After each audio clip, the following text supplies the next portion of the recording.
Pull yourself together. I decided to take a dip in the open-air bath at the hotel I was staying at just before going to bed, and there I found my female boss collapsed. I rushed over to check on her, and she was completely passed out from the heat.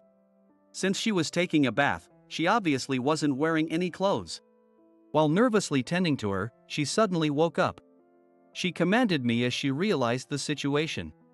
"Come to my room right after this." When I visited her room, she started with a surprising statement. "You need to take responsibility for this." "Ha? My name is John. I grew up without a father. From a young age, it was just my mom and me, and it was a typical single-parent household. Even though it was just the two of us, Mom used various government programs for single-parent families to raise me, so we lived fairly comfortably. What was important here was that these programs weren't just for single-parent families. They also provided support if the parents were divorced or if one had passed away. In short, even single fathers could receive this child-rearing support, so it was good to remember that. We weren't wealthy, but as long as we didn't aim for luxury, we managed a decent life. Despite the hardships, Mom ran a small coffee shop with the government's help. The cafe was called The Usual Spot. It might sound like a strange name, but when regulars said things like, "I'm having tea at the usual spot," it felt like a great name. I liked the place and spent a lot of time there as a kid. When I started elementary school, I helped out by bringing coffee to regulars or cleaning up after customers left. Those were the kinds of things a kid could do. I enjoyed helping Mom out. But that changed in middle school. When I hit my rebellious phase, my perspective shifted dramatically. Entering middle school and puberty, I was influenced by older students and peers, and I started to pick up some bad habits. The stress of being from a single-parent family weighed heavily on me, and I took it out on Mom. Naturally, I stopped going to the cafe and even became a truant. But I didn't become a delinquent like in comics or dramas. I didn't dye my hair, get piercings, or get into fights. I didn't physically abuse my mom either. Even so, I think I caused her a lot of worry. I came out of my rebellious phase after finishing high school entrance exams. I think it was because the environment had changed and I had realized that Mom's love for me hadn't changed. Raising a rebellious son as a single mother must have been tough, but she was always kind. I've cherished my mom and would have done anything to help her if something happened. Thanks to her support, I got into the high school I wanted. I attended diligently and prepared well for university entrance exams. Mom, I got into university. I aimed for a public university. Public universities were cheaper than private ones. Not wanting to burden Mom further, I worked hard despite the tough entrance exams. As a result, I got into a public university's environmental science program. In my first and second years, I studied fundamental subjects like chemistry, biology, and earth science. During this time, I narrowed down my research interests and chose a research theme.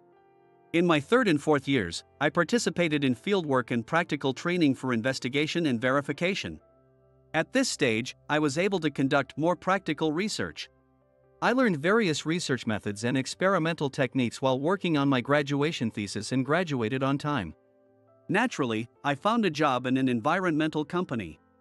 That's amazing. You've always been interested in environmental issues, my mom said. Yeah, I'll work hard so you can take it easy, Mom. Now I can finally relax. My mom laughed. There were opportunities to work overseas at the company I joined. I dreamed of using my skills and knowledge to work abroad. As a child, I was deeply inspired by documentaries about overseas volunteers. I found a sense of purpose in that work and was strongly drawn to it. But then, a turning point came. After about 3 years at the company, just as I was getting used to the job, I noticed Mom looking very ill. I practically forced her to go to the hospital for a thorough examination, and that was when they found the illness. It was too late to treat her.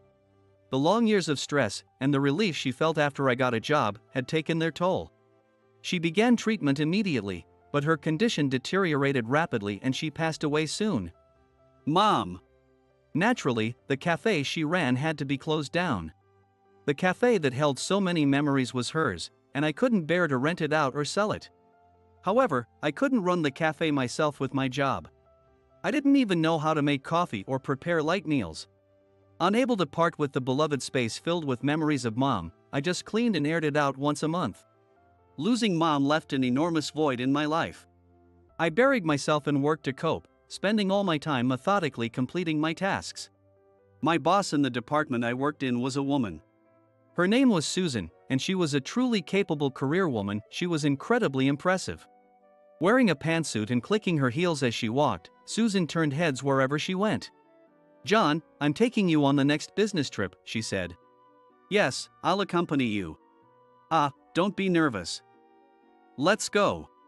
Although Susan was extremely competent, she was also kind to her subordinates. It was hard not to feel nervous despite admiring her work. Still, I looked forward to seeing her in action up close, so I went on the trip with her. During the negotiations, I stayed by Susan's side, observing her work. She answered questions smoothly, presenting the prepared information as she explained. The clients were impressed with Susan's work and nodded frequently. Her perfect performance ensured the success of the meeting. "You were great." "You too, John. I learned a lot." "Thank you. John, you're a hard worker. I have high hopes for you." "Really? I make sure to look after diligent people." "You always ask questions when you don't understand, and that's a quality that leads to growth." "I'm honored." Her words made me happy. After losing mom, I threw myself into work to avoid dwelling on negative thoughts. Working almost recklessly, I would come home and sleep like a log. This relentless work ethic resulted in Susan having high expectations of me. "Well, I've booked us a place to stay tonight. Let's get some rest." "Yes," I replied energetically. The lodging the company reserved was not a business hotel but a regular hotel. Thankfully, we each had our own rooms, so I decided to relax until dinner. First, I headed to the public bath to wash off the day's grime. Knowing that soaking for too long when tired could cause dizziness, I drank a glass of water from the dispenser near the entrance before entering. When staying at a hotel, I often found not only water but also cookies and other sweet treats in the room. The presence of snacks in hotel rooms was not only for guests' satisfaction and convenience, but also so that guests could take in some sugar before bathing. Ideally, I should have had some bread before bathing since I was hungry, but this time I didn't have any. After washing off the sweat and dirt by showering, I changed into a spa robe and returned to my room just in time for dinner. I met Susan at her room, and we headed to the dining area together. Facing each other, we enjoyed a delicious meal. With our successful workday behind us, we naturally indulged in some drinks. This is delicious," she remarked. "Is it local wine?" I asked. "Yes, it's sweet and goes well with these pickles." "I can't stop drinking," she replied. "I didn't know pickles could pair well with wine. I'll have to try this at home." Both Susan and I were fond of alcohol and tended to become quite cheerful when we drank. When we had a few drinks, we found everything amusing and couldn't stop laughing. It could be embarrassing around lots of people, but it was not a problem when we were with someone who shared the same trait. I was tipsy, and I could tell that Susan was quite drunk as well. Too much drinking could affect us tomorrow. Even though our work was done, we had to return and go to the office in the afternoon tomorrow. We decided to call it a night and head back to our rooms. Though slightly unsteady, I was still conscious enough to escort Susan to her room before returning to mine, drinking some water, and then falling asleep. A few hours later, I woke up and decided to clear my head. The hotel's bath was open 24 hours, with the men's and women's baths switching place periodically. I checked the curtain to confirm it was the men's turn and entered happily. Finding no other guests, I undressed while humming a tune. But as I approached the open-air bath, I was shocked. What? A person was collapsed at the entrance to the open-air bath. Judging by the figure and the body line hidden under a bath towel, it was a woman. From the hairstyle, I realized it was Susan? I called her name but she didn't respond. I rushed back to the changing room, grabbed my towel and an extra spa robe, and returned to the open-air bath. I removed the soaked towel from Susan, wrapped her in mine, and covered her with the spa robe. I wrung out her towel, soaked it in cold water, and used it to cool her head. Then, I carried her back to the changing room and cooled her neck, where major blood vessels are. I was grateful I had learned how to help someone who had passed out in the bath. To raise her blood pressure, I lifted her legs to encourage blood flow to her head. Susan? Susan, are you okay? Ah, John, she mumbled, still slightly slurred. Smiling wryly, I called her name a few more times. After blinking a few times, she seemed to fully regain consciousness. Huh? Why is John here? And why am I? She asked a flurry of questions, many of which I couldn't answer. First of all, we're in the bath area. It's currently the men's time. What? Oh, I had taken out my contacts. She couldn't see well without them, a rare mistake for Susan. It was probably due to the alcohol. When I came in, you had collapsed, so I helped you. I'm sorry. Why are you apologizing? Well, to help you, I had to remove your bath towel, so I, saw a little. I couldn't bring myself to say I had seen her naked, so I trailed off. Susan seemed to understand, as her gaze wandered before she quietly said, I see. She appeared calm, but she couldn't be happy about it. There was no way she'd be fine with a subordinate seeing her naked. I understand. I suppose I should be thankful you helped me before some stranger could walk in. Susan? Thank you. But since you saw me, you need to come to my room later. All right. As Susan began to get dressed, I turned away, closing my eyes tightly and waiting for her to leave. Then I let out a big sigh. Oh. I saved her, but now I'm definitely in for a lecture. I slumped my shoulders in resignation. When I visited Susan's room, she had me sit across from her. All right, John, you're going to take responsibility now. With a mischievous smile, Susan made me gulp nervously. What was she going to make me do? I knew that seeing my boss, an unmarried woman, naked was no small matter. But it had been unavoidable. I could have gone to call a female employee, but there was no guarantee that another guest wouldn't come in during that time. If that happened, she could have been seen by any number of strangers. Above all, I decided that it was crucial to help her as quickly as possible. Nervously, I awaited my verdict. Don't be so tense. It's not a heavy punishment. What? Cautiously, I raised my head at her words. John, she said. Yes. I want you to take an overseas assignment. What? I was so surprised that my voice went up at the end. Susan laughed at my reaction. Just as I expected. Ha ha. Excuse me? I'm currently looking for personnel for a public-private partnership project in Brazil for environmental support, Susan said. Public-private partnerships involve close collaboration between government agencies and private companies. This collaboration is often seen in the promotion of overseas projects and disaster recovery efforts. It was work that offered a real sense of purpose for me. I've been impressed with your dedication to your work for a while now. Remember, I told you I had high hopes for you? Yes. That's why I had you in mind for this project. This business trip was partly to evaluate you.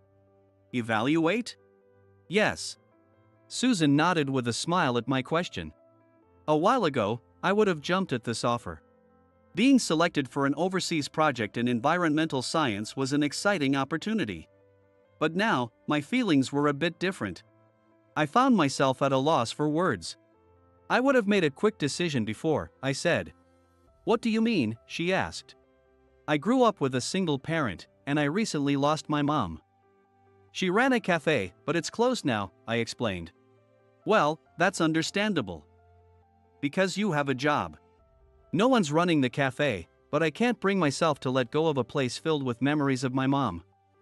However, I'm worried that if it's left unattended, it might get misused, and I'm not sure if I still want to go overseas, I said.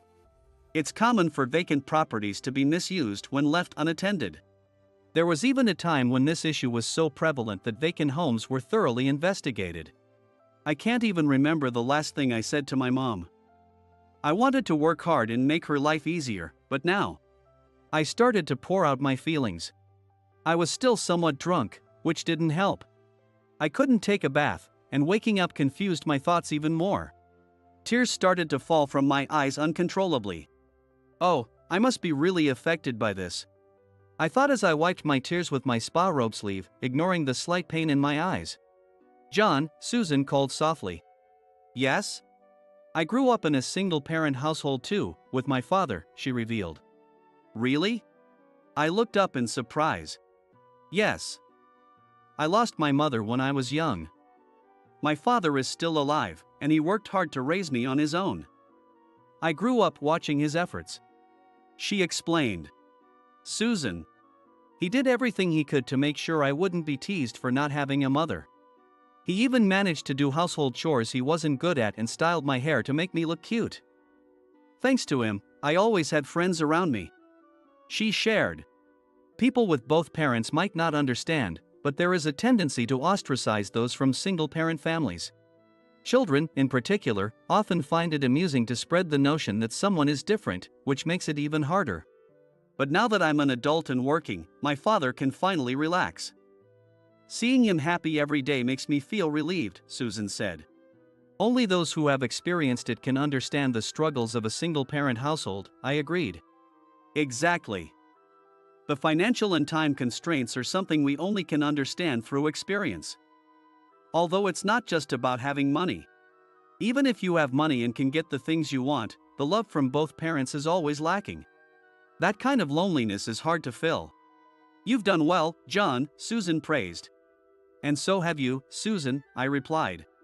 We continued our conversation over another beer from the fridge. Sharing similar backgrounds, we grew closer. By the way, what's the name of your mom's cafe? She asked. It's called The Usual Spot, I answered. Is that the one near the shopping district? Yes, do you know it? Of course. I used to go there often when I was in college. I was a regular. I see, your mother is Linda, she said. I realized that Susan had indeed been a regular at my mom's cafe since she knew my mom's name, and was amazed. Your mom's coffee had just the right amount of acidity, it was refined and delicious. I often sat by the window and studied while enjoying it. She reminisced. Really? I said. Yes, and your mom was so friendly. She often shared stories with me, Susan continued. What? I was taken aback. She once said, I have a son, but he's been distant since he entered his rebellious phase. He doesn't come to the cafe anymore, Susan recounted. Oh no. I muttered, embarrassed. Seeing me bury my face in my hands, Susan chuckled and went on. Your mom also said, but he's a good kid. He dreams of working overseas. Also, even though he doesn't say it, I think he loves my coffee. Whenever he drinks it, it's like flowers bloom behind him. Isn't that cute? She added with a laugh. Oh my. I groaned. I really wished she hadn't shared those stories with the regulars. No wonder they always looked at me so warmly when I saw them at my mom's cafe. It was seriously embarrassing. But now that I know your mother was Linda, it makes me even more convinced, John. Yes? I want you to go to Brazil.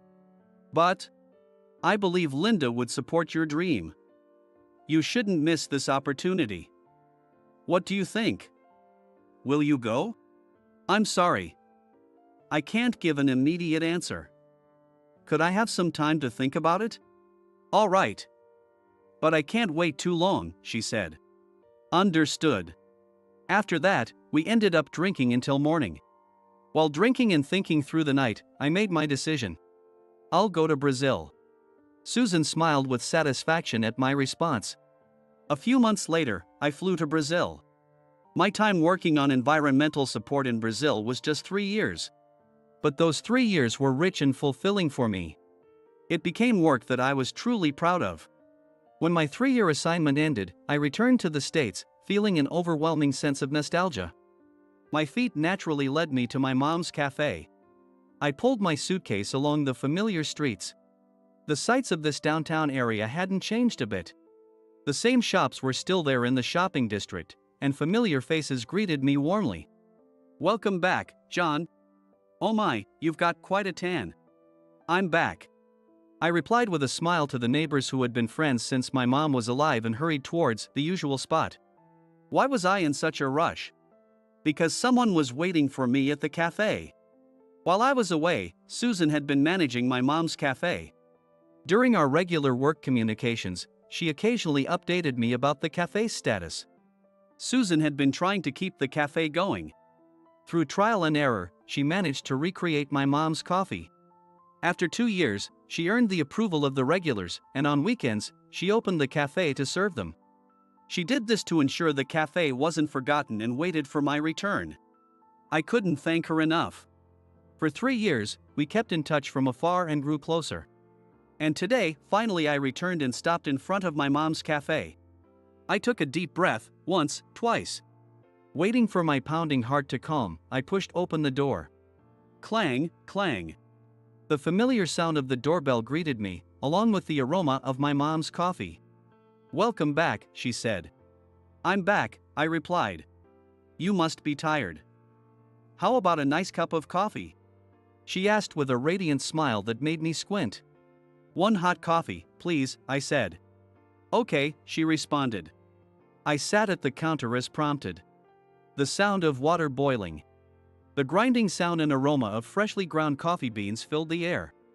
Each cup of coffee was made with such care, and that was just like my mom's. It was tangy, strong, and impactful. I never thought I'd be able to experience this scent again. I never thought I'd return to this place. When I closed my eyes, I could remember. Mom was here. Susan had captured all those feelings perfectly. I knew that the coffee she was about to serve would taste just like my mom's. The nostalgic aroma tickled my nose. "Here you go. Our signature hot coffee," Susan said. Black and steaming, my mom's and Susan's coffee. I took a sip from the cup. "It's incredibly delicious." "Susan," I said. "Yes?" "Thank you," I said. She smiled back at me with the best smile I had ever seen.